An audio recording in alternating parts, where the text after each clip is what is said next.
Eto po ako, bumalik ako kasi may nakalimutan po ako sabihin.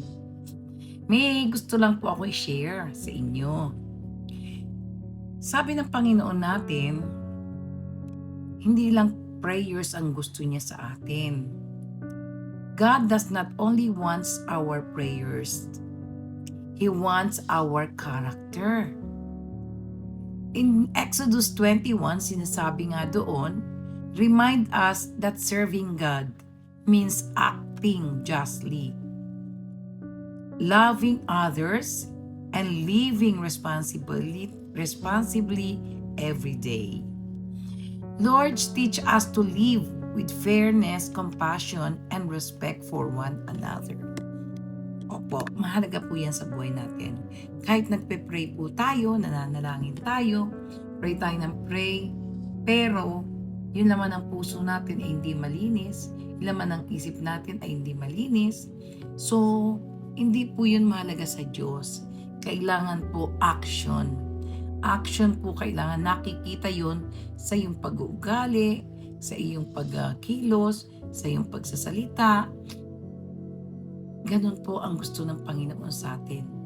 Mabago tayo.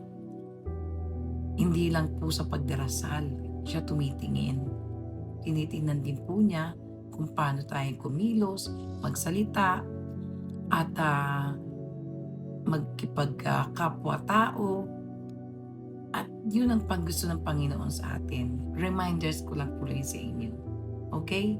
Katulad po kaninang maga, merong nag-comment sa akin na sa sa YouTube. Sabi niya, basahin ko raw yung ano ba verse? Nakalimutan ko. About, ano ba yun? Nakalimutan ko eh. Pero binasa ko yung sinasabi niya. Sabi niya, dapat daw yung nagpipreach daw o nag-share ng words of God, sabi niya, dapat hindi raw ganito manamit. Dapat hindi raw ako nagsusuot na alahas. Dapat daw, simple lang.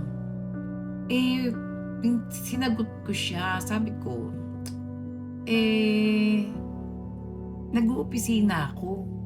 So, nagbi-video ako before going to work or after sa work pag uwi ko.